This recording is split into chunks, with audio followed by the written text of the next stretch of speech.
Now, just in my introductory remark, I would like to raise some few broader questions that we would like to seek answers. Some of the questions probably we may not get answer, but at least knowing what we know and what we don't know is also important in our journey to promote green businesses. Now,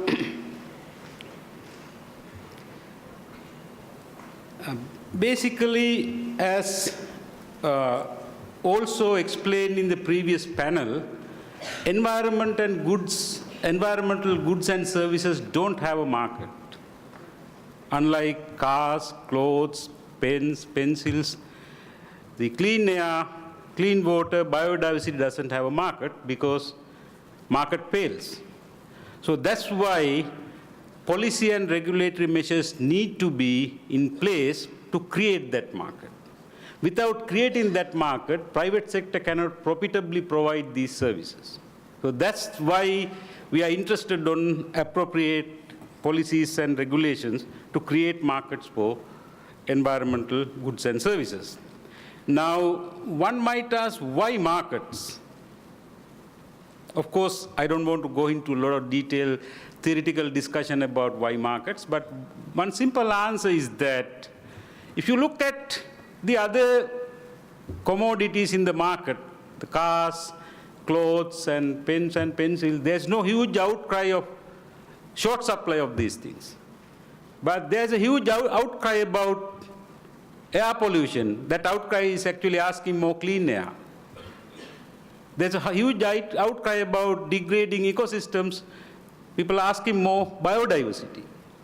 So that's why these outcries are there, because markets are not working for them. But if we can create these markets, private sector is able to supply them without any other pressure, because private sector profit incentives, once aligned with the needs of the consumers and the society, that will develop to be a self-sustaining system. That's what we are trying to do here. But one caution, of course, here, markets are not perfect. I'm not going to say that markets does everything perfectly, but at least I would say there's no other better alternative than markets. So now, thinking about the policies, I would like to see the policies and regulatory instruments in three major categories. One, very traditionally, and more, which is probably the still most popular instrument in this region, is the technology and performance standards, which are generally perceived to be very rigid, not flexible, and also there's a lot of there's a belief that these rigid instruments are not very business friendly. They are growth retarding, and they are not supportive of the business sector. But some other also, while this belief is held by many, others believe that even these kind of rigid regulatory measures can foster innovation and create competition and so on. My question is, what we have learned by applying these kind of performance standards and technological standards, what have we learned over time? Are they really discouraging business, or they are not? These are the kind of things that we want to discuss in this forum. Especially we want to, in terms of talking about this, we need to look at the lessons from north to south, advanced countries to developing countries. More importantly, south-south. Some of the countries in this region has pioneered some of the investments. What have we learned?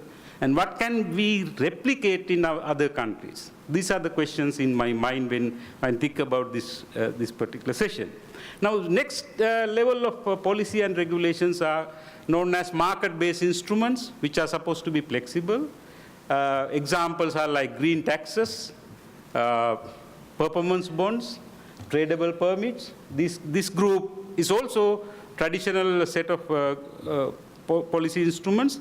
Generally, the belief about them are that they are efficient, and they are effective, and they can deliver the environmental outcome with the least cost, and the compliance monitoring costs are lower.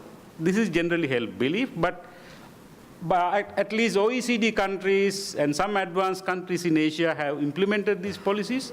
What have we learned? Are they replicable to all the countries? And now the third layer I want to discuss, I'm sure we have experts in our panel will elaborate on more. The new generation and new generation policy instruments like mitigation banking. In the US, there's a wetland mitigation story, which is a very successful story, where landmark legislation in 1970s brought this Clean Air Act, and some subsequent legislations allow property developers to mitigate their impact on wetland by buying credits, by creating wetland somewhere else. And then one smart business person, initially the legislation was so flexible that private public entities can provide those mitigation measures. One clever business person started a business by investing $2 million by buying a barren land and converting it to a wetland. And I think he made about $9 million. Now, wetland banking is a widespread system all over. It is about 1.1 to 1.8 billion in 2010, I think. So there are actually wetland destruction is something like over 400,000 acres per year in US, which drastically reduced, I think mainly because of the wetland banking. Now the concept is spreading. Now there's a conservation banking where private landowners are protecting the habitat of the endangered species. There's already 90,000 acres of conservation banks in US.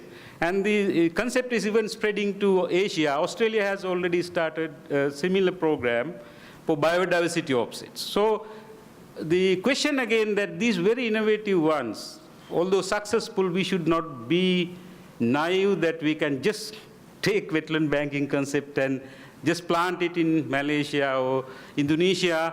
There can be 10, 15 factors behind the success of the story. Are we ready to take on some of these very innovative measures? That is the question that we want to get an answer to this forum. Now, in addition to these three layers of policies, we also want to look at the role of government in a much broader perspective. In one hand, as again discussed in the previous panel, that removal of pervasive subsidies and also pricing the resources at the right level, preferably including the externality cost. That kind of measures are important. We need to discuss them. And then in this region, small and medium enterprises are very important segment in businesses. While the large corporations are greening their supply chains, how can we somehow build partnership between these large corporations and small and medium enterprises? What incentives the governments can provide to do that? And then, likewise, there are many opportunities for the government to, really support green business. One other example is green procurement. If the governments adopt a green procurement policy, I'm sure it's a huge amount of public expenditure in the region. If today all the governments decided to replace their normal bulbs with energy efficiency LED bulbs, I think that's a huge impact on the green business in one side and also a huge impact on the environment footprints. So these are the kind of things that we want to discuss in this panel. I'm sure we have a very good set of panelists and they will provide answers to these questions. And with that, I will stop my opening remark. Thank you very much. Basically set the scene for our plenary session today. This is Miss Lucy Hurst, Director of the Economist Intelligence Unit. Hurst was an independent consultant with project management expertise in strategic planning, benchmarking, and business intelligence. She was a deputy editor for the Economist Intelligence Unit's custom publishing group, conducting client research on corporate strategy projects in Latin America and Europe, and a consultant with its consulting and research research group working on projects for clients looking to enter markets in Asia, Europe, and South America from 1988 to 1994. Hearst's previous business associations include Sotheby's and the Museum of Modern Art. Please welcome Ms. Hearst to the floor. Thank you. Good morning, everyone. I really appreciate the opportunity to be a part of this session this morning.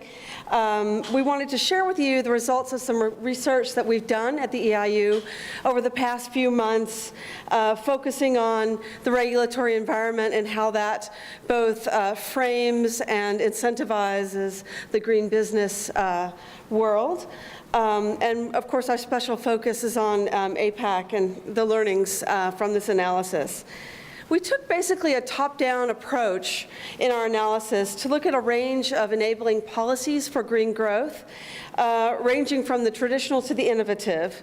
And the goal was to understand not just what these policies are and a typology, but also the related strengths and weaknesses, so that we could understand how these levers work and sort of opening the channels to make things happen in the green business world, in the greening of companies, and in the market for green products and services. So the key question was, which of the policies will unlock the green growth opportunities going forward, and what have the current structures done for us to date? I'm going to share a group of slides here, about 10 slides, to get us through the next 10 minutes to sort of provide some context for our panel discussion. Next. The first of the two slides I wanted to go over with you just sort of sets the stage for where we are in the region. We know that the green growth pathways in the developed world has led to the unsustainable situation that we face. Advanced economies are now still taking steps to both mitigate the externality problems and also develop the green economy premises. We see Asia at this point looking to move to the next step. Where's the journey? What will the pathway be? We all know we want it to be towards that sustainable growth scenario.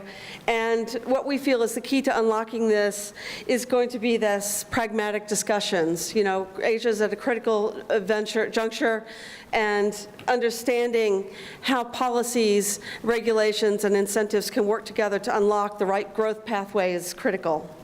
Next. The next slide, we wanted to present you with some empirical evidence on the impact on countries of taking the step towards environmental stringency. We see in this study what is the potential impact of having the right policies in place. We see that in the developed world, this leads to a positive outcome. Those countries who have prioritized the environment through policy instruments are now top ranked and have become green market leaders. This is more often than not through market-based instruments, and we'll talk a bit more about the three typologies in a moment, but we know that these countries are in a position to move beyond just the command and control incentives and take advantage of these more market-based incentives that unlock larger green growth. This study, I think most importantly, was done over time. It started in the 1990s through 2012. So we have this longitudinal evidence of how important it is to get the right policies in place and stick with them, and the scalability of that is for developing best practices. Next. In the next few slides, we're going to review this range of traditional and innovative regulatory structures and incentives so that we can better understand the scope of each of these and how this drives potential for green business. Next. This is the first of the typologies that were just alluded to a moment ago, the command and control standards. Are they effective? What is their role? We know that this is where many countries were in the 60s and 70s. Certainly the examples of the US and Japan have been brought up this morning. These were the basic standards that look to set both a limit or a process to mitigate the externalities of climate issues.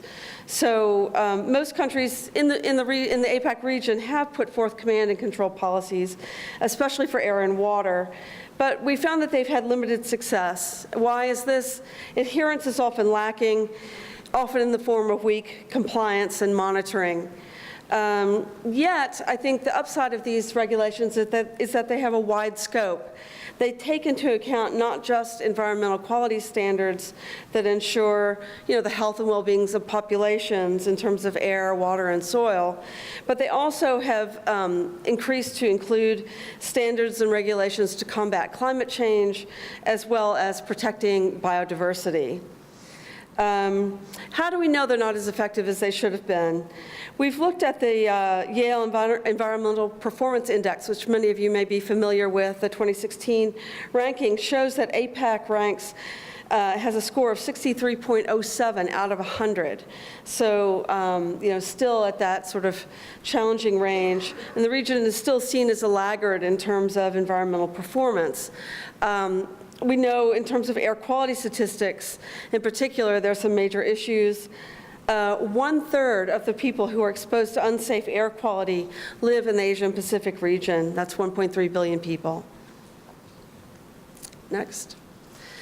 The second set of policies and incentives I wanted to talk about is probably the one that offers the most potential for the future, because it builds upon the command and control learnings, but has moved to introduce economic incentives that have a greater potential to unlock economic value and the business environment. So the key finding here is that these instruments encourage innovation and investment that are needed to kickstart this next wave of green growth that we are all looking to see. These also give private stakeholders an arena to find sustainable solutions. So it's not just a government mandate, it's bringing in the private sector. And we know that it's always this combination of public sector regulations, private sector innovation, and funding channels. These three pieces are what unlock the most value in opening up opportunities. Some of the higher value opportunities are indeed found in these market-based instruments, such as subsidies, tax breaks, public investments, and other economic incentives. We know, for example, a good example is the credit guarantees to incentivize investments in renewables and wetland mitigation banking, which is an exciting area. Next. The third vehicle we wanted to talk about were the voluntary approaches, which everyone is well aware of. These fall roughly into three categories: the certification schemes that are unlocking a lot of potential in terms of setting targets and organizing actors. Corporate codes of conduct is the next area for potential. We know that ISO standards have played a great role in this area. And then thirdly, disclosure programs. What are companies reporting about themselves? We know that this has become an important part of corporate performance. Certainly, the certification schemes we've seen has been key in targeting supply chain problems, and we've already spoken this morning about the palm oil issue in Indonesia and other locations, and how that the certification in this area, as well as seafood, has unlocked the potential for that market. We know that there's actually a greater demand than supply of sustainably produced products, so huge potential there. In the disclosure programs, as we know, have been key to a lot of the CSR and the sort of greening programs. Next.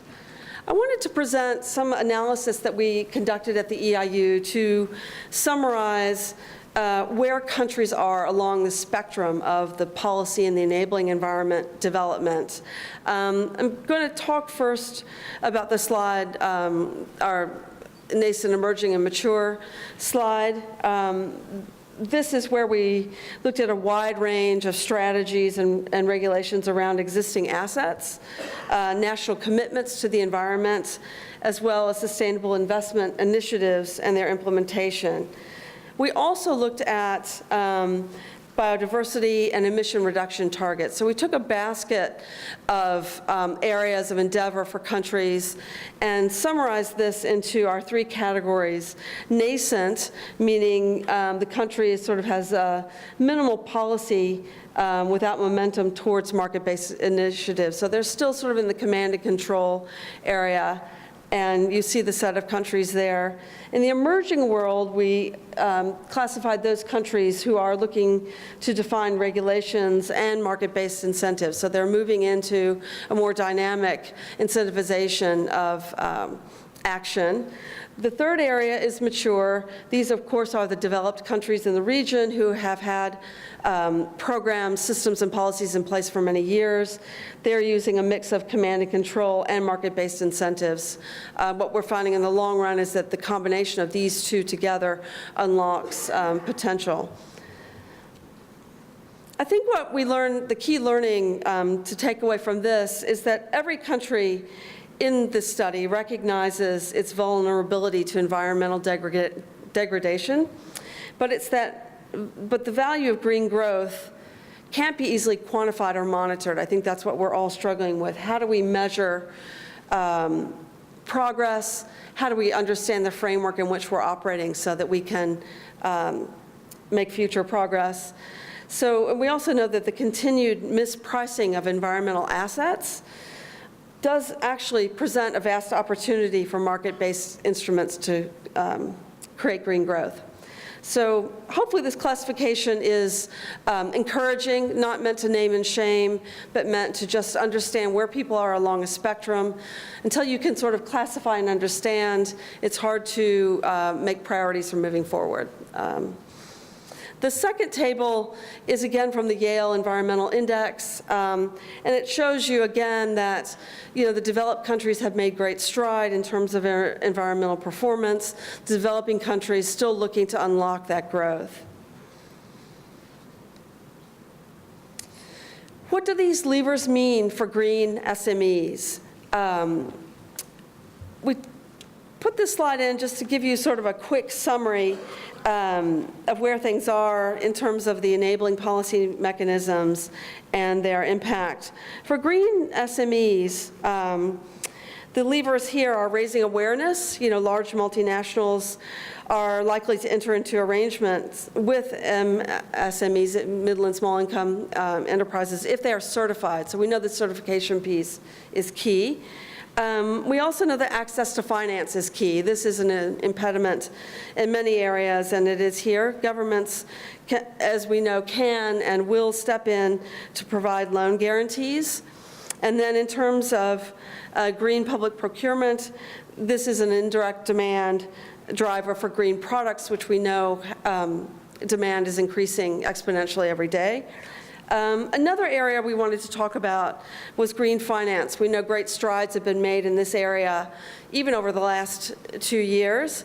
The key points here are that it's the use of government funds to leverage that private sector investment, again, that public-private channel being opened, and then voluntary disclosure guidelines for ESG risks, and encouraging corporate sustainability reporting. So these steps are all very critical to the green finance world, and then multi-stakeholder development of monitoring and evaluation frameworks. This monitoring and evaluation piece becoming very important once efforts are set in place. What are the KPIs that you need? What's the feedback loop that you need to keep things moving forward? What is the impact of this policy environment on green technologies? On the supply side, we know that this has unlocked research and development through subsidized grants and loans. Unlocking that piece, very important. On the demand side, the demand pull measures, such as feed-in tariffs, cap and trade, and carbon pricing, are all pretty well established now and have benefited from this enabling environment. We also, the third area we wanted to look at was green supply chain management. What is the impact of regulation here? It's increasing regulatory compliance burdens for companies on the one hand, but it also is helping to increase profit through resource optimization, waste reduction, while reducing exposure to reputational risks. So very important that companies be seen and actively doing green efforts to within their supply chain. And then, as we heard in the earlier session and said before, it's the ISO standards that have added a level of transparency and verification to the relationships between suppliers and buyers. Next. So, there's no one-size-fits-all solution for policy initiatives. We've talked about the three types.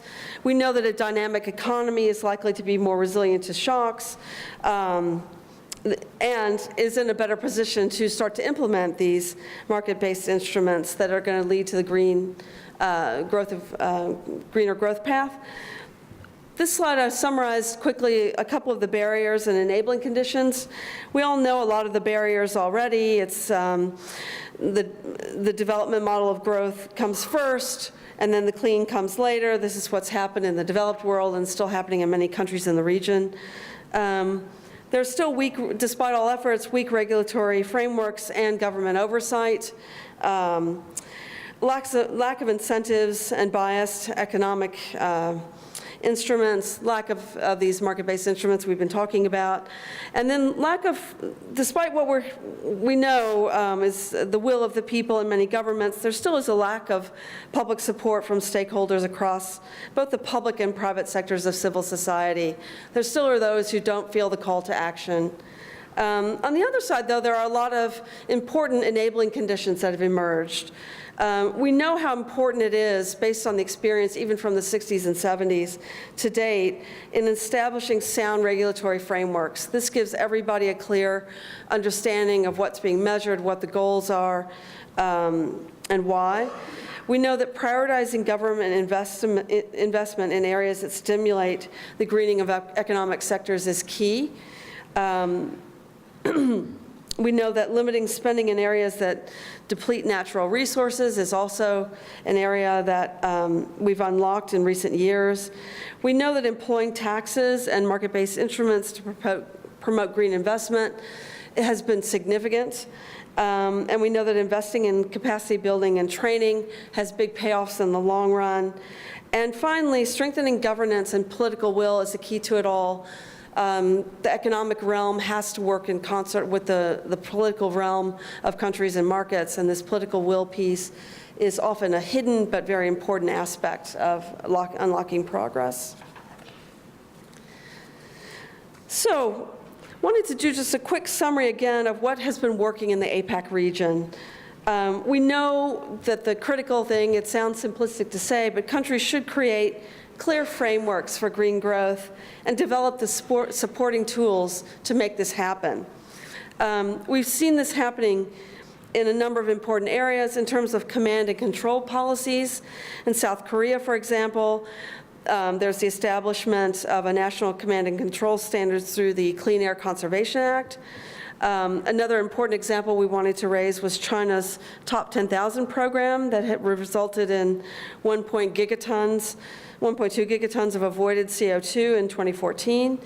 In terms of voluntary approaches, the stock exchanges of Thailand, Singapore, and Vietnam joined the UN Sustainable Stock Exchanges Initiative. And then another UN initiative, the UN RED, the Reducing Emissions from Deforestation and Forest Degradation Commission, compensates landowners for safeguarding forests. Some of the more prominent market-based approaches we wanted to talk about are those introduced in the PRC, the Republic of Korea and Japan, that have begun to price carbon emissions or plan to do so soon. We know that these cap-and-trade systems have been important globally, and it's good to see the uptake in APAC as well. Singapore's ERP system has helped it to avoid major congestion problems faced over those faced by the neighbors. And then the last area we wanted to talk about in good practices is, I think, an area that everyone's starting to take a look at, this next generation compliance. So this will mean that there are now compliance with air quality standards for oil and gas companies through the US EPA initiative. Hopefully this initiative can be scaled elsewhere. And I'll let you leave that for now, but we know a number of key practices have come along. Just had a quick slide on key takeaways. I'll just summarize two. We know that being able to address green growth is a luxury.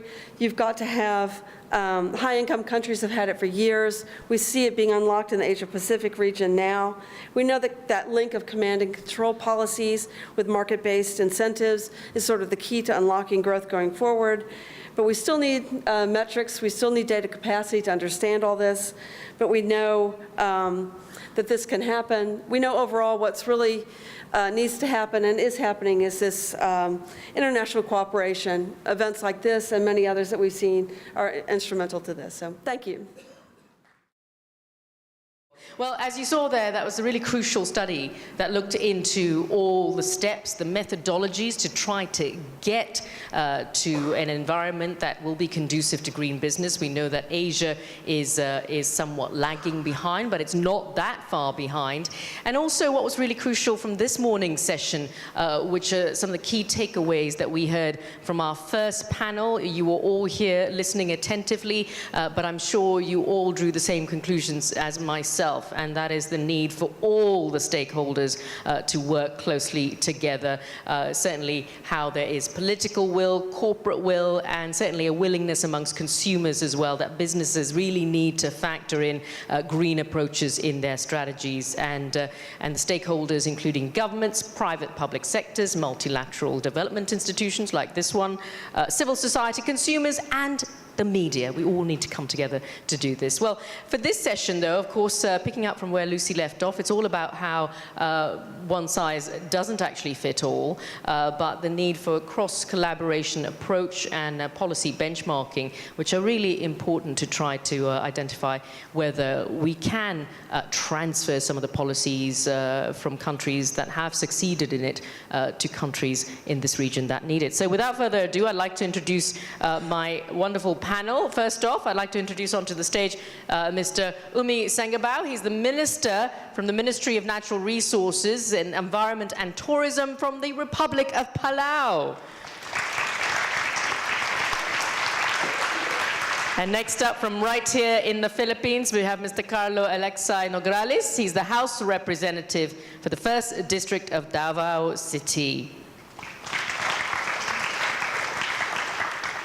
And next up, Ms. Ayun Sangasurin. She's the chair of the Global Water Partnership. And we also have Mr. Mark Lasker. He's the founder and president of the Great Ecology, a managing partner as well from Tellurium Partners. Welcome. And Ms. Sonomi Tanaka, a technical advisor from here at the ADB for gender issues. And then, of course, you heard from him earlier, but I'd like to invite him back onto the stage again, Mr. Herat Gunatilake, the Director for SDES and SDCC at the ADB. Lots of acronyms there. Thank you all. Well, great to see you. So first off, again, just like the last session, I'd like to hear from all of you very briefly, just a quick 2 minutes, just to kind of introduce yourself in your own words to the audience, what you do, and really how the kind of role you play within your organization, within your ministry, in supporting the creation and the improvement of policies and the regulatory environment in this region. Why don't we start with Mark at the end there? Great. Thank you very much, Harnjeet.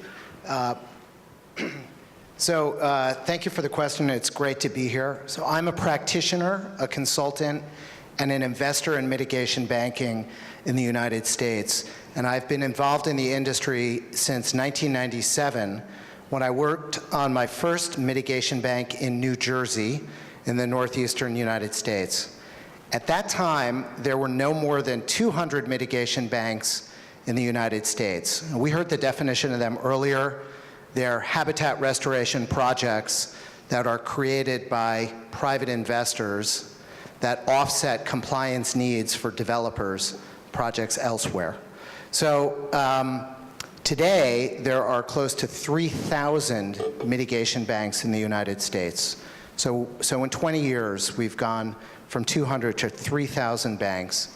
And we heard earlier about the metrics. It's about $1.5 billion in credit sales that are transacted every year in the US, and that employs about 250,000 people. So as far as a green business, it has absolutely taken off. Investors are clamoring for opportunities. The ancillary businesses are well beyond 250,000. So it's taken off. It's been very, very successful. And perhaps later on we can talk about some of the vital ingredients that I believe have made it a successful program in the United States and whether they can be applied here. Good morning. I'm Oyun. I'm former Minister of Environment and Green Development in Mongolia, and I'm currently chair of the Global Water Partnership. So, as we've heard this morning, government incentives, regulations, and government's clear message for the green businesses is very, very important. In Mongolia, we adopted Green Development Strategy when I was minister, and it's been upgraded to Sustainable Development Vision 2030 for Mongolia, with very, very clear targets and very good, especially for renewable energy and other green, clean businesses. The legislative framework is there. Of course, now we have to implement those. And there's a big progress with renewable energy at this stage. 65 countries around the world are working on green economy-related strategies and action plans. And more than 90 countries have listed forms of fiscal policy reform as tools in delivering their Paris INDCs. So I think more or less governments have started realizing, and not only realizing, actually putting green action plans together. Of course, financiers, investors, private sector is very, very important, but the way businesses do their business have to be fundamentally changed. And I think the change is there. Now we have to get all those dots together and connect the dots. Thank you. Hi, I'm Sonomi Tanaka. I work as a technical advisor, which is of a gender, which is like a gender head of the Asian Development Bank. My primary job is to make sure that the ADB's own investments in the country make sure that it will benefit gender equality and also contributes to women's economic and social political empowerment. Now, green jobs and green economy and green businesses, these are very, they have been there, but from the gender perspectives, relatively new area, we don't know much about it. But one of the things that I'd like, particularly the business people here on the floor, to think about how many of your employees and people who've been involved in your own value chain are women. I mean, that's a good starting point because we don't have that figure yet. And then until we see that sex disaggregate data coming up and then do a good analysis, we don't know exactly what opportunities lie for women in this sector. However, there are a lot of opportunities, and then we see emerging good practices, particularly job creation for women in the renewable energy sector. I hope we can have some chance to, and in time, to talk about that later on. Thanks. Good morning. I'm Carlo Nograles. I'm a member of the House of Representatives of the Congress of the Philippines. I'm serving my third term now. The previous Congress, I used to be the chairman of the Committee on Labor and Employment, and for this Congress, I'm serving as the chairperson for the Committee on Appropriations. In terms of legislation, I think since I joined Congress, Congress hasn't been remiss in enacting the laws that aim to protect the environment. And just to name some of the few laws that we've enacted here in the Philippines, we've already enacted in 2009, the Climate Change Act, which paved the way for the creation of our Climate Change Commission. We've enacted the Ecological Solid Waste Management Act in year 2000, which also paved the way for a national eco-labeling program called the Green Choice Philippines.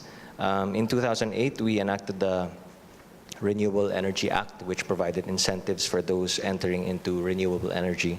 In 1999, we enacted the Philippine Clean Air Act, We also enacted, the President enacted the Executive Order number 111 that promotes ecotourism in the country.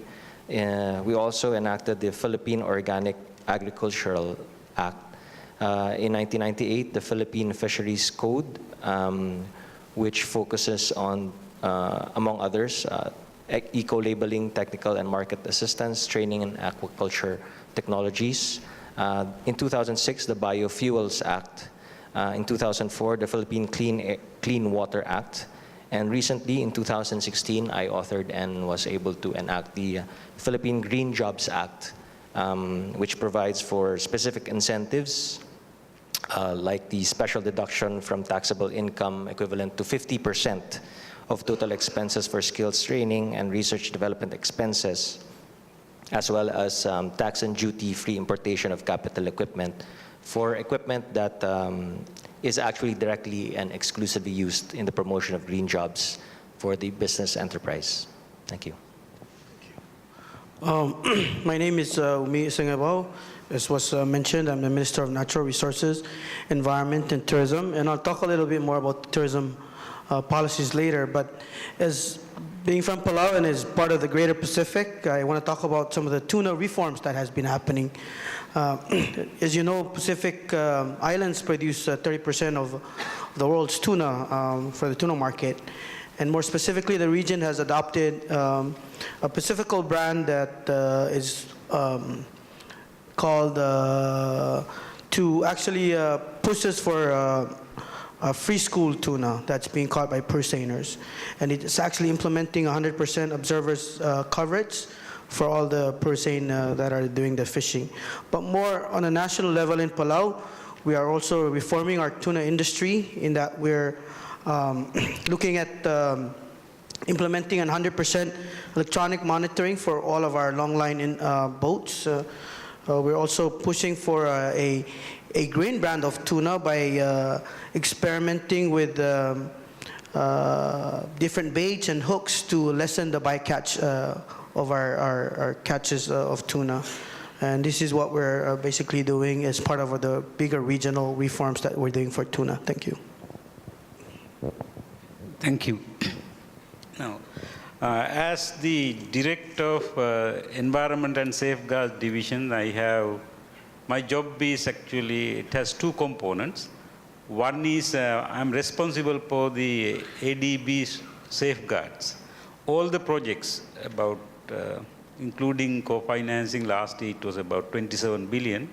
All the projects go through my division, and they are screened, and their environment social impacts are identified, and environmental management plans are prepared, so that we make sure that ADB projects do no harm to the environment or the communities. So that's one part of my job. Now, I am serving in the knowledge department of ADB, that is Sustainable Development and Climate Change Department. So the other part of my job is generating, filtering, and sharing knowledge to influence ADB's entire development program the way that we believe is the best given the global developments. Now, as part of this knowledge activities, we are currently doing one knowledge activity on natural capital. We realize that natural capital that includes forests, water bodies, mangroves, oceans, wetlands, and all these natural systems, they are values we discussed in the past. But the investment demand from our member countries are low on these things. We have a certain amount of envelope of money that we go to the country, discuss what you want. They ask power plants, roads, water projects, and so on.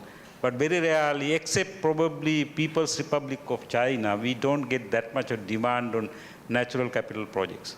So now we are generating the knowledge on that, the economic benefit, financial benefit, poverty reduction, potential employment generation, and so on, so that we can engage with our governments and then persuade them and explain them why government should borrow also on natural capital. That's one part of the current knowledge work we are doing. The second part actually very much related to this forum.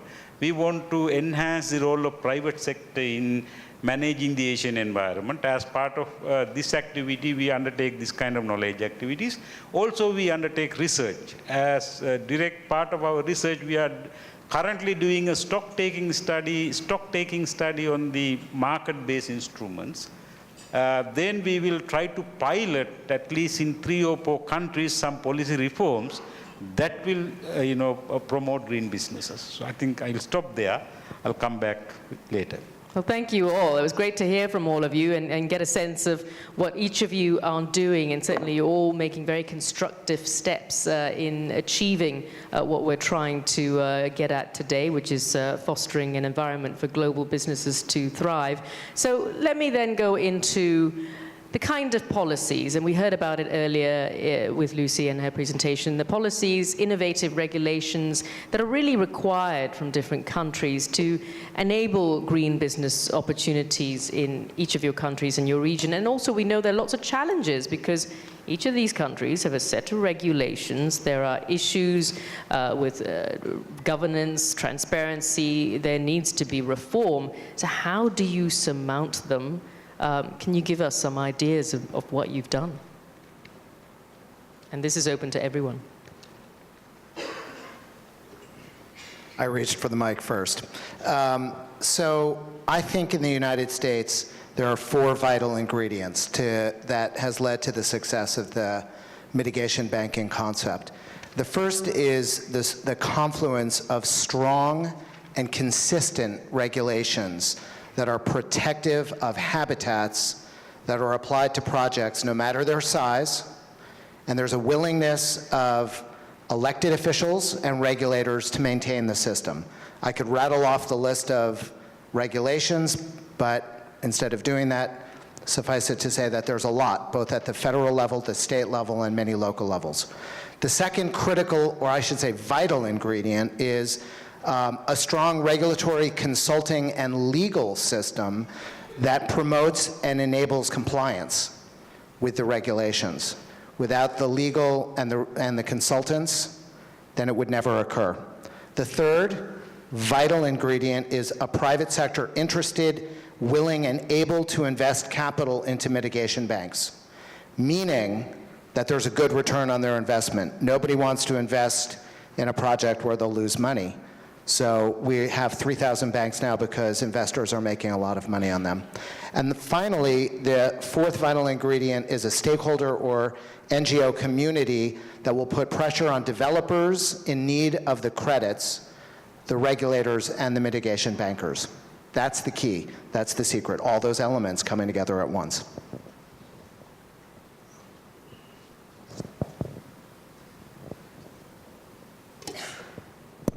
Okay, I'm going to talk about the enabling policy environment for supporting women's jobs in the green business. We can't talk about just gender inequalities and equality within the green jobs unless we talk about the whole situation of the gender situation within the labor market as a whole and the job opportunities. And if we look at the Asia-Pacific region, even though there has been quite a huge number of improvements in terms of job creation, in particular you're familiar with the garment industries, electronic industries, women working in massive number, and that has contributed to some extent. But still, in terms of labor force participation rate, women, only 49% of women in terms of a labor force participation rate, and against 80% for men, for developing Asia. So there's a major gap, there is. And the way women work in the labor market, they're more concentrated on lower paying jobs and a more precarious type of jobs.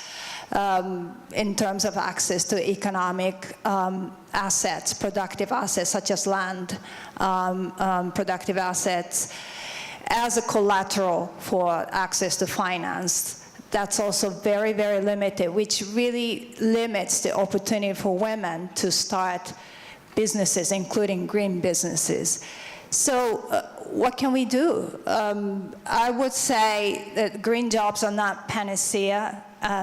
it will provide new opportunities, but the same kind of constraints need to be addressed. Gender constraints need to be addressed in moving forward in the policy environment. So number one, the education and skills area for women. This is a major area that women have been far behind, but particularly looking at the technical vocation education and also supporting women and young women particularly to move into more higher paying areas or sectors, which are often so-called non-traditional, harder sectors. So instead of supporting girls to choose to become a hairdresser, it would provide more opportunities for coding or ICT area, for example. So that's one area. The second area, of course, is more to address the legal barriers that exist. For example, maternity and then paternity leave policies, and also the family supportive policy environment, because unpaid family work is one of the major bottlenecks for women in terms of entering into the productive and economic opportunities. So supporting childcare facilities, old age care facilities, maternal paternity leave. This policy environment is also important. And then going back to the issue of access to productive resources, land, ownership, and so on, there can be some legal reforms that are required in some of the countries to allow ownership for women, to women's land ownership. And there are some good practices emerging in this area, and we can look into that, particularly in Nepal, in providing tax breaks in joint land ownership and land registration between husband and wives. That's the kind of thing that you can look at. Also, what's been emerging, what's been quite successful is to adopt the temporary special measures. Quota for example, financing quota earmarked for women-led small, medium enterprises. And this might be one idea for green jobs and green business. Another one would be similar type of quota can be allocated through so-called gender-responsive procurement. Now, there has been some discussion that was done on green procurement. Similar approaches also exist for the public procurement to look at the opportunities within the public procurement. Certain percentage can be earmarked, or women-led enterprises are supported to place more bidding in terms of capacity building and in skills development also to be provided. So I'll just stop here. There are a lot of opportunities and policy initiatives that can be done. Well, in terms of enabling policy here in the Philippines, apart from the laws that I've already mentioned, we also have a national climate change action plan, which draws out the climate change action plan that we have in the country for 2011 to 2028. And part of that action plan includes the creation or promotion of climate change, climate smart industries and technologies, as well through the creation of green jobs. And our Department of Labor and Employment went into a green jobs mapping to find out the sort of green jobs that can be created or that we already have here in the country, and it focused on several industries, and as a result of which we've been able to also map out not only the green jobs that are available here in the country, but also the sort of policy frameworks that we can push for in each of these industries. For instance, in agriculture, in the agricultural industry, we have we created the Philippine National Standard on Organic Agriculture and the Organic Certification Center of the Philippines. Under the construction and services industry, we were able to come out with a national energy efficiency and conservation program and an energy efficiency for retailers in the Philippines. And in tourism, obviously, ecotourism, we were able to draw out a national ecotourism strategy. a national ecotourism certification program. For transportation, we were able to draw out a national environmentally sustainable transport strategy, which focuses on MRT, LRT, bus, CNG, LPG, biofuels, and e-buses, e-jeeps, e-trikes, and green vehicles. For waste and water management, as I said, the Philippine Ecological Solid Waste Management Act was drawn out. In terms of the energy sector, we were able to come out with a national renewable energy program. In forestry, the wildlife conservation and protection program. For fisheries, we were able to come out with a code of practice for aquaculture, and in manufacturing, a national energy efficiency and conservation program. Thank you, Mr. Nograles. I'm just going to jump in there. That's a really impressive list of things that the Philippines has done, and of course, we've been hearing about some of these other regulatory pacts and acts that have been passed, and certainly want to hear from you as well, Mr. Sengabao, about what Palau is doing. But when it comes to implementing these acts, of course, we know that there is political will behind it, but how tough is it to actually follow through, to see the benefits from them? Because on the ground, the situation is incredibly different. How do you actually enable this, this command, what we talked about earlier, the need for the government to implement laws that are actually followed through? How do you monitor? How do you gather the data to actually see the results? And I think that's true of all the other different countries that are represented here as well, and to some extent also Mongolia, Ms. Sanjo-Saran. So we'd love to hear from all of the countries involved. Go ahead. Yeah, well, that remains to be the challenge. As they say here in the Philippines, we have all the beautiful laws, but when it comes to implementation, it's a very different story altogether. But the way that our government is structured, we have three branches, obviously, the judicial branch, the executive, and the legislative branch. So since I belong to the legislative branch, I can only speak on what we are able to do, and that is to pass these laws that hope to protect the environment and create green jobs. But in terms of being the check and balance for the executive department, obviously the legislative department has oversight functions. So that's what we can do as legislators, is to exercise our oversight over the executive. And since I'm the chairperson of the budget, then obviously every year to us, then that's part of the biggest oversight that we have over them. We check them in terms of the implementations of these laws, and 297 congressmen in the House of Representatives are free to ask them questions about whether or not they've been actually been able to implement the laws that we've passed strictly in accordance with our intent.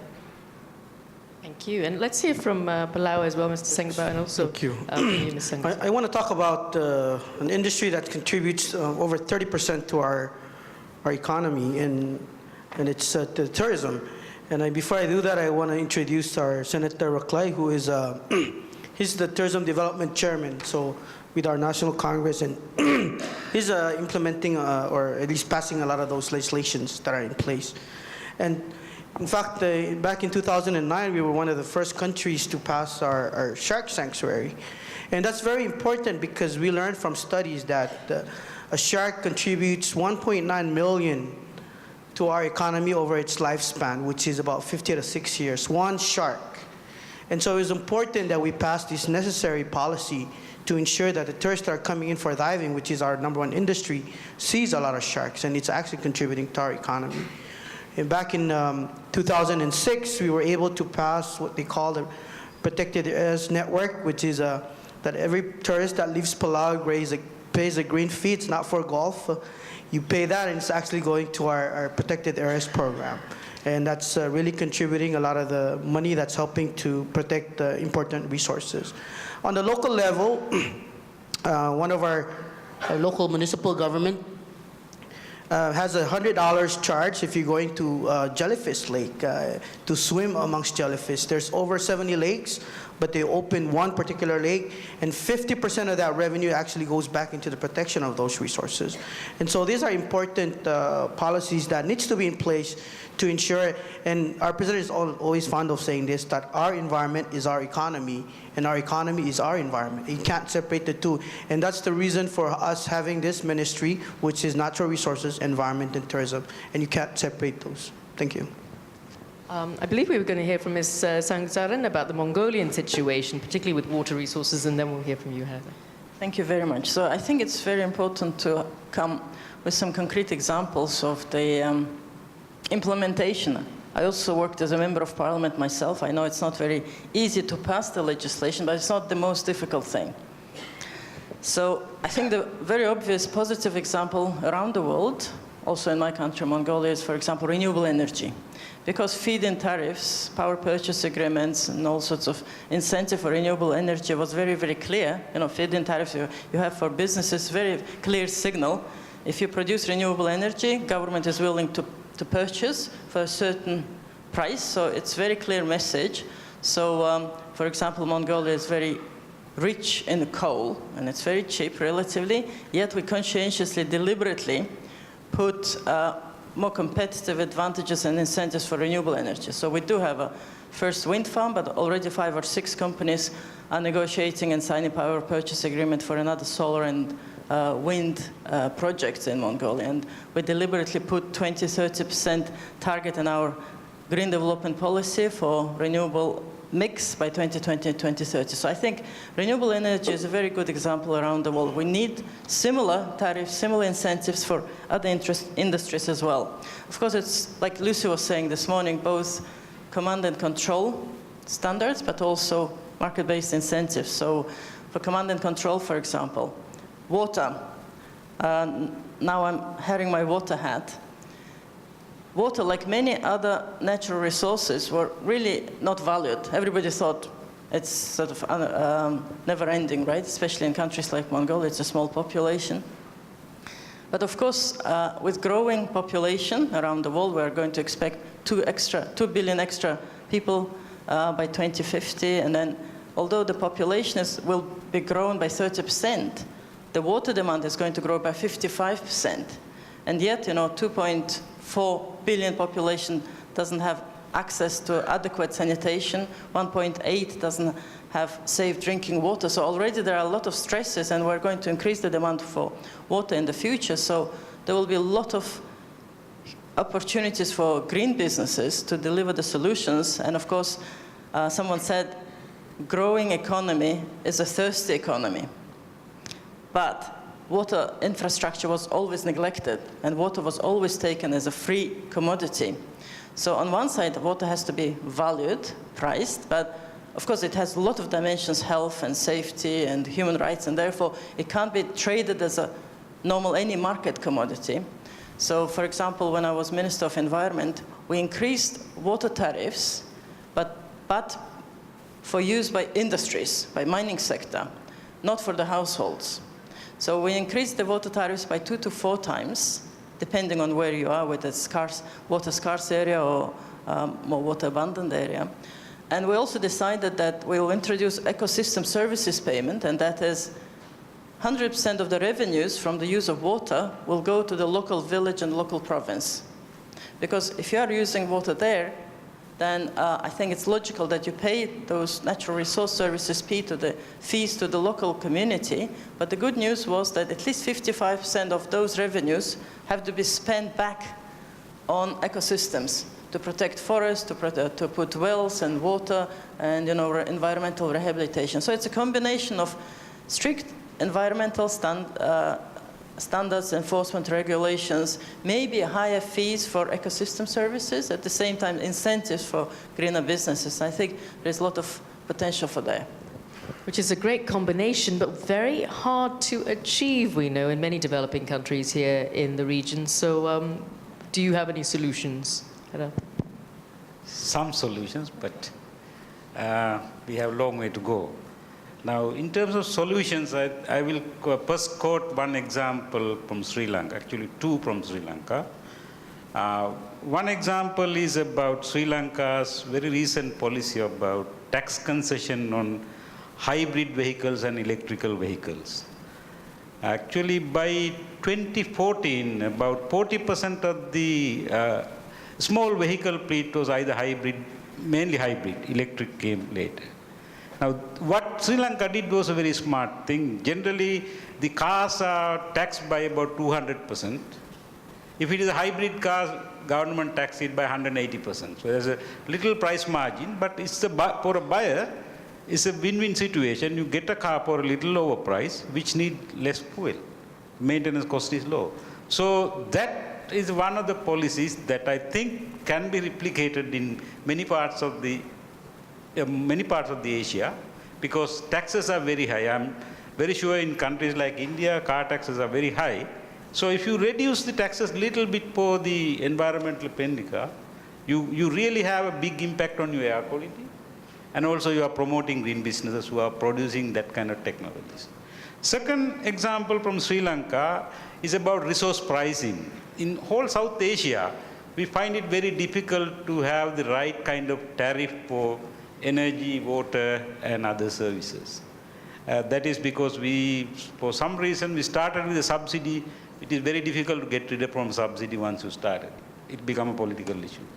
As far back as 1978, at that time, we have very small water supply services in municipal areas, but there was no price. Then when the first time price was introduced by the government in 1978, there's a huge outcry. Some of the political parties made a huge issue out of it. They said, this is a God-given thing. How can you charge for it? You will charge for breathing air also next time. And then this is the kind of arguments. But the government somehow overcame that pressure and implemented this pricing policy. After introducing it in a small part of Colombo, within 6 months, the water wastage reduced by about 50%. Today, if a water project goes to any rural area, people know that they have to pay for water. It's nothing new. Water, of course, we don't still have the cost recovery price, but it is close to cost recovery. So it's the political will that which should break this vicious cycle in providing utilities, low tariff, poor revenue, poor service, unwillingness to pay, unsustainable utility, then it goes on like that. It is the political will that should break at some point in time and make the services better, then people will realize it. All right, thank you. Now, we've heard to some extent the perspective from developing countries in this region, but let's take a look at a developed one, of course, the United States. We heard from you, Mr. Lasker, earlier, talking about how there's such a huge demand for these mitigation banks now. You've got 3,000 of them, which is an extraordinary amount of growth. But tell us a little bit from a developed country perspective on the kind of regulatory prerequisites you will need in the environmental services market. Are there any lessons we can learn from the US that are replicable here in the Asia-Pacific region? Thank you, Sharanjit. So the regulatory system is very robust, and much of its success comes from fear of litigation. So there's a very strong court system that will ensure the enforcement of the regulations. So those appear to be really, really important to make the system work. We heard a little bit about ecosystem services payments. We've touched upon that in a number of talks and comments today. And what I think is interesting about what's happening in the United States is that the ecosystem service payment is the same as the mitigation banking credit. But it's very, very defined around an impact that a development project has. And so the regulation is very, very specific. If you want to build a transmission line and the transmission line crosses through a stream, you have to replace that stream at a certain ratio based on ecosystem services or based on size. So there's almost a formula that gets followed, and that formula can be replicated and interpreted by a lot of practitioners. So right now, the challenge actually is the rate at which permits are processed, the rate at which mitigation banks can be formed. And then, of course, the contradictory look is that people say, well, wait a minute, 3,000 mitigation banks. That's an awful lot of habitat destruction that those banks are compensating for. But I believe that the answer for that is that we now have the technology, and we've talked about innovative technology, that restores habitat function.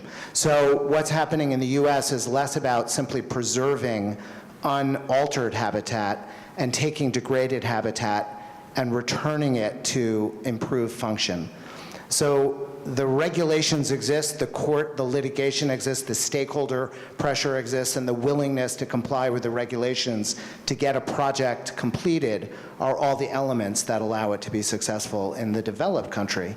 So I open it back up here to the panel. What could work in your own countries from those critical elements? I think Mark's question is valid, if anybody wants to answer it. Can I give another example of the developed world, not developing, but developed? And I want to touch the issue of food loss and waste. Tesco is pioneering and championing one of the private sector companies that are championing food loss and waste. And they're actively working with the supply chains to address issues in the supply chain and make them more efficient to reduce food loss and waste. And also working on simplifying the date labels. They use buy and the best buy, and it's very complicated. So, and also working to distribute food from their stores, which is approaching the use by or best before date. I just want to touch this because the nature of the challenges that we're facing very integrated, and we all know that. So the solutions have to be holistic. For this, I'm coming again from the water angle. 1/3 of all the food is wasted globally, from farm to fork. 1/4 of all the water, which is used for agriculture, is lost in this food loss. And 70% of fresh water is used for agriculture, right? So much water is wasted now that there is so much pressure on the water demands and water sources, right? And at the same time, we're wasting so much water, so the solutions have to be really holistic. So this is an example that we can't just see one sector and then think, okay, that's where I come with the solutions. It has to be very, very integrated. And so private sector, which goes for the food loss solution, is also solving water security solution, right? So it's also a green business as well. So there are very good examples on the Food Loss and Waste Sustainable Development Goals website, where there is a protocol and measurements and how companies, countries can come up with the strategies and actions to reduce the food loss. And that's a lot, not only water, energy, resources, and everything behind that. Thank you. Yes, Mr. Singh. I think for Palau, I think the level of environmental consciousness is, I guess, at an all-time high, because we just had a recent elections, and much like the United States, if you don't have one of your agenda as protecting the environment, I think you don't have the highest likelihood of getting in. Because I believe people understand that in order for us to attract more tourists, we need a clean environment. And that's very important to, and in fact, our president has is pushing for a policy that if you're coming as an investor, and we're already attracting like a 5-star, 6-star hotels right now. If you don't come in and have your own sewer system, or you're not going to have your own water treatment plant, then I don't think we want you there. Because we have people that in Palau that have enough money to build those 3-star and 4-star hotels. And so I think that's what we're trying to push as a country that's targeting the kind of tourists that we want. Yes, I think I talked about Sri Lanka, but I'm representing ADB here. Let me talk a little bit about some of the low-hanging fruits in green business opportunities that we are trying to capture in next 3 to 5 years. One is that when we do a project, public or private sector project, we can always combine with these ecosystem services. Because when you try to do an ecosystem service project on its own, it's difficult. For example, if you are doing a hydropower project, just allocating 0.1% of the hydropower revenue to maintain the watershed is much easier than having a separate project. So if all our hydropower projects go with that to maintain the watershed, the company doing the hydropower has an interest to maintain watershed, because otherwise, given the climate change impact and so on, siltation has accelerated globally. many hydropower dams have been silted to an extent where they have to dredge it, which is very costly. So that kind of opportunities. When we are doing projects on water supply, if we can also clean up the lakes and the rivers that gives water, like that, we have a project in PRC, we actually did that. And if you are doing an urban project, while doing the urban project, if you are also restoring wetlands, that really reduces the intensity of floods. So that we are trying in Sri Lanka. Together with the urban project, we are trying to restore part of the Muthurajavala wetland in Colombo. So those approaches will provide us some avenue to, do this green part while investing by private or public sector. But next step in that is actually private sector to do that. Like, for example, beer companies, water companies, and others should pay for the watershed management there to secure their input. It is happening partly in some other part of the world. We want to bring that to Asian region. Thank you. Well, I've heard from all of you. Obviously, there's great political will. There's, obviously a great need. We are all aware for changes to occur within regulatory policies and others to enable green businesses to thrive. But let me go on to ask a slightly more difficult question, which is, how do you then prioritize? Because on this panel, we've heard about the issue of course, water resources need to be maintained. They need to be sustainable. We've heard about tourism assets being incredibly valuable and the need to retain them here, not just in Palau, but of course in the Philippines. We've heard about gender issues and how women play a crucial role in the green economy. So if you're a government sitting at the top there, with this huge pile of folders and things that you needed to prioritize, what would it be first?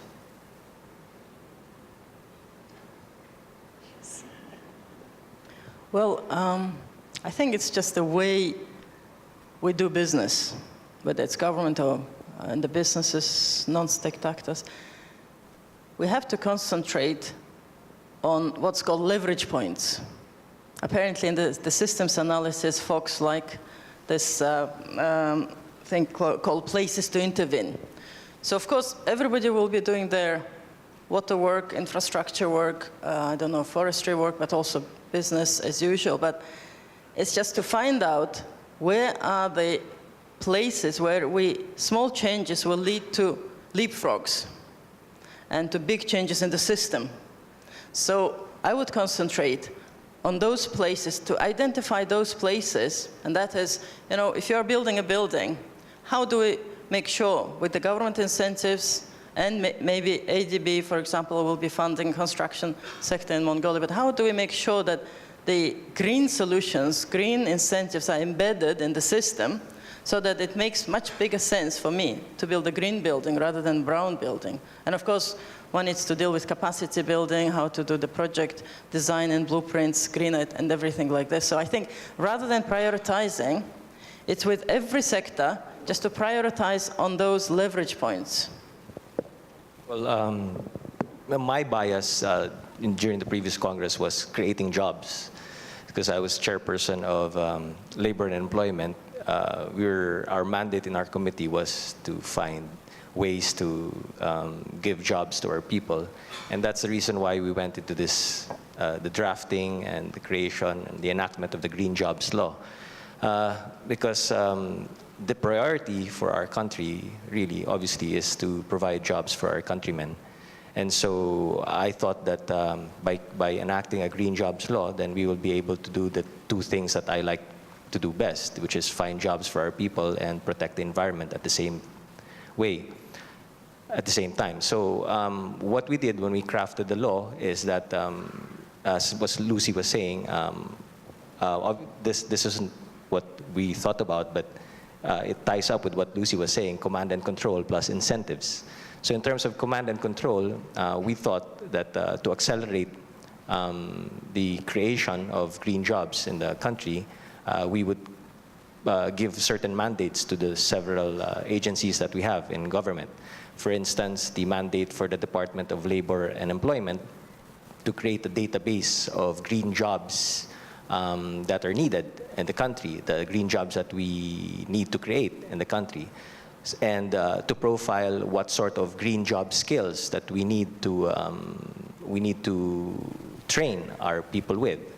So very clearly, the Department of Labor and Employment is now mandated to come out with that database, information system, profiling of the green jobs that we need to promote and the skills that are required for us to train our people to enter into to green jobs.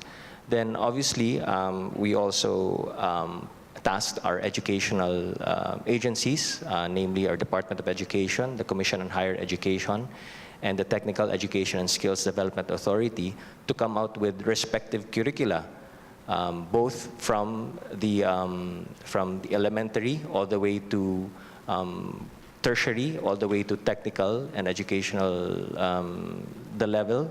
technical and education level, to come up with curricula that would promote and enhance the knowledge of green jobs. Then we tasked our Professional Regulations Commission to recognize and certify professionals working in the green economy. Then the Department of Trade and Industry, who is tasked to promote the growth of MSMEs, to create a business facilitation program for MSMEs that promote green jobs and green enterprises. Of course, the Department of Tourism to focus on sustainable tourism, and the Climate Change Commission to develop and administer standards for the assessment and certification of green jobs, green goods, green services, green technology, and green practices. Then we tasked our government financial institutions to provide preferential packages to business enterprises that create green jobs, and our Department of Finance to administer the grants of incentives. Because we felt that if by just commanding and controlling, by just commanding government to promote green jobs, it would be just half of the equation. The other half would also be to incentivize private sector to come into the picture and help us in training workers and employees in green skills by providing incentives for that, and providing incentives for businesses to import equipment or develop technologies that would go green. So there's also that incentive package that we provided in the law that we crafted. Okay. If we can get a few other quick responses, and then I'm going to go into Pigeonhole, because I haven't forgotten you, audience. You've all got great questions there, so we do want to get to the questions before we wrap up. We've got a couple more minutes on the panel, so quickly. Can I answer your question in a slightly different way? One of the problems of prioritizing arises because we are compartmentalized by sectors and other things. So in ADB also we have energy, transport, urban, agriculture, natural resource, like that. If you approach a problem with a theme, sometimes we don't need to prioritize. It covers everything. For example, one of our most recent project in PRC, we are trying to solve the problem of air pollution. First step, we gave a program loan, policy loan, that is to change the policies and create the enabling environment. Then we are now processing another loan, mainly a private sector loan, for the private sector to invest on air quality improvement. Now that improvement cut across all the sectors. It's only not only energy, it's energy, transport, even industries. Usually industry is not part of our portfolio. So industries will retrofit new equipment to reduce air pollution. So once you do like that, I think prioritization should kind of get marginalized. Okay. I'd like to give a quick response to that. As an entrepreneur, I believe that market forces help us prioritize. So we just heard in Palau, for instance, the critical importance of ecotourism. And so that's helped the country prioritize tuna, coral reefs, wonderful diving experiences. So in the US, we prioritized wetlands because they preserve, there's habitat there, they produce fish, they produce birds, they are valuable for flood control and a whole list of other things. From that prioritization, other credit trading systems have arisen, including natural resource damage, water quality trading, stormwater, conservation, which is like biodiversity, specific species credit trading. So the market has really directed what are the critical factors to prioritize. So of course government helps direct, but the market has taken over in the US.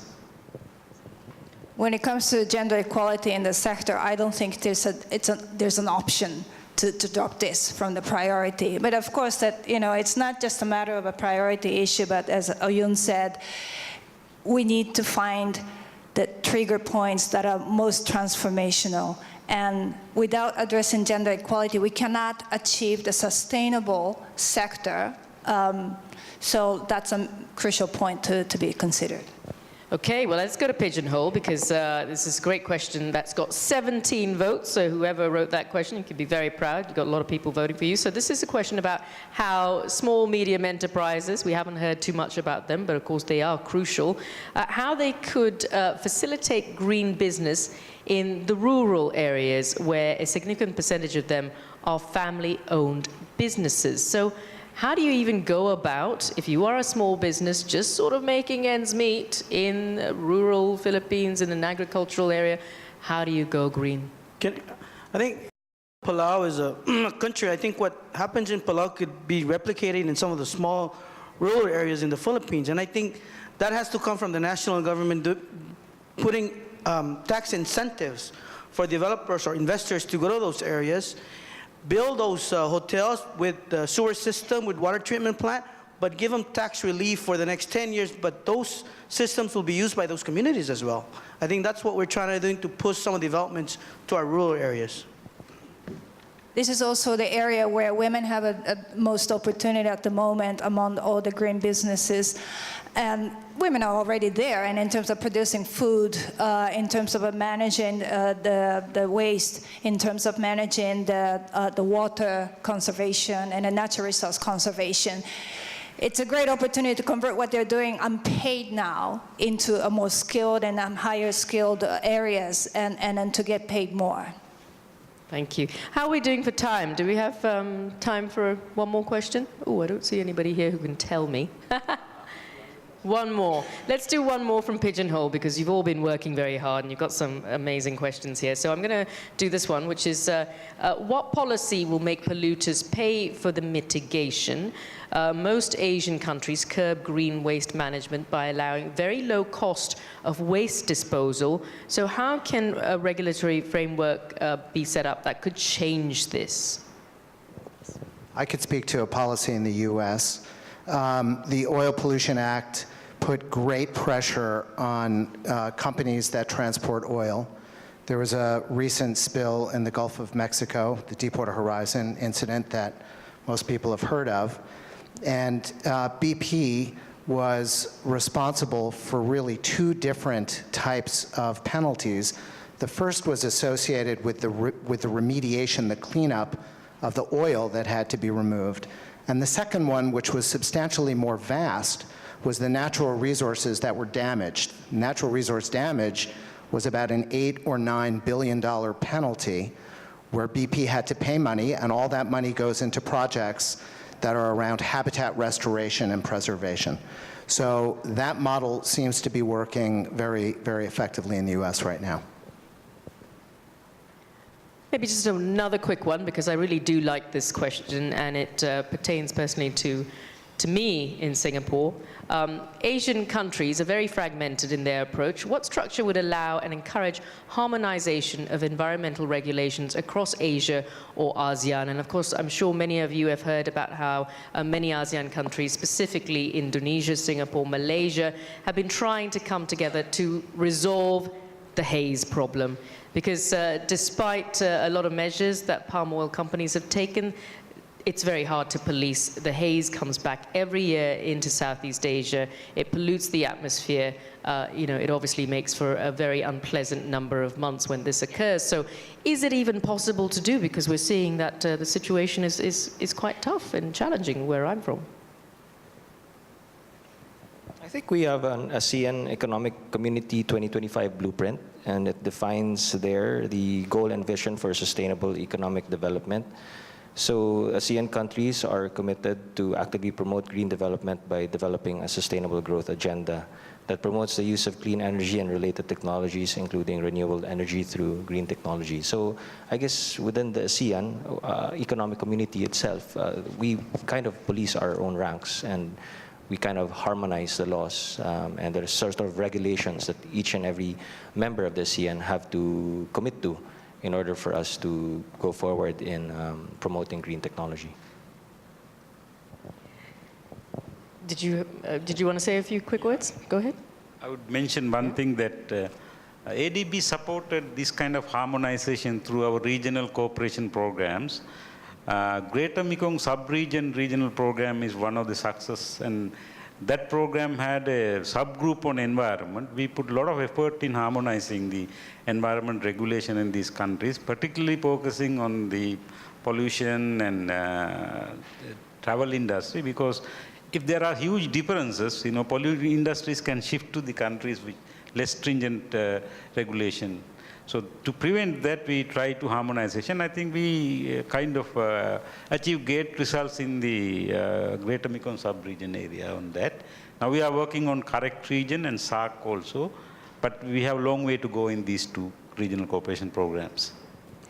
Okay, well, we're almost at an end of a session, but I thought what we could do is just get a quick summary from each one of you, and I mean literally a quick summary, just a couple of lines, because I'd like you to look into your crystal ball and 10 years down the line, how do you think the Asia-Pacific region is going to be faring in terms of a region that encourages green business? So, are you optimistic? Are you pessimistic?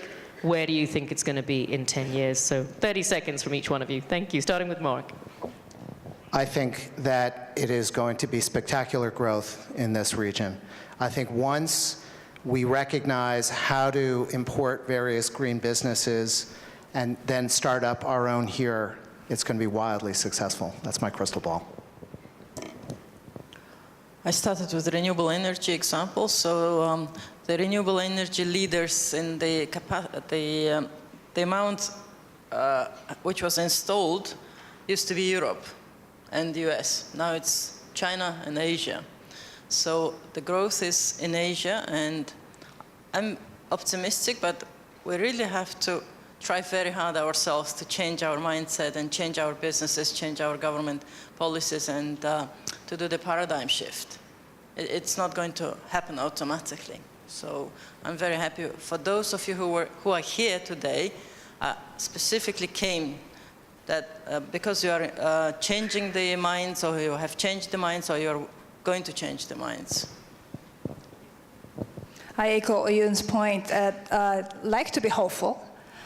Seen a lot of good changes in the gender equality issues, but the efforts, concerted efforts, are absolutely crucial. I think we're in a good time in history wherein Asia is the focus right now, and this gives us an opportunity to grow responsibly and sustainably. So learning from the more developed countries, then I think with their direction going towards more sustainable growth, and I think we can learn from there. So right now that Asia is picking up and then we're growing towards economic growth, I think now is the time that we should focus more on that. And again, my bias is towards creating more jobs. And I think the jobs that we should create, like in our country and other parts of the Asia, should be those that are sustainable and those that are green. I'm very optimistic. I understand that people are becoming more aware, and we understand that it's our livelihood that's at stake here, and I believe that we're going to make those changes. I'm optimistic. My optimism is evidence-based. As far back in 2005, I wrote a speech for our Vice President in first ever Environment Ministers meeting. And then later I converted to a paper on private sector participation in managing Asian environment. That paper didn't receive that much of attention. But I see a sea of changes over the last 10 years or so. When we met our president, maybe 1 year ago, we just casually told him that we have this idea of doing a green business in 2017. You know what our president's reaction? Why wait till 2017? Do it in 2016. So that is the kind of highest level of attention on green businesses within ADB. That I could not believe in 2005 or 2007 from my own research work. So things have changed. I think this is a journey. We started this journey. I am not naive to think that it's a cakewalk. It's a difficult journey, but together we can make that journey. In 5-10 years of time, I am sure Asian region will be leading in green business, in my view. Wonderful. Well, I'm glad to see that you're all optimistic, so that is great news. And what a wonderful session it's been. A big round of applause to our great panelists. Some amazing insight there in terms of how we can develop policies that will really get us to the point that we're trying to get at with this very first Green Business Forum. So thank you very much, ladies and gentlemen, for all your wonderful questions as well. I believe we do break for lunch. We're a little bit late, so do apologize to many of you who may have growling stomachs, but that was a great session, so lots to chew over there. Thank you once again.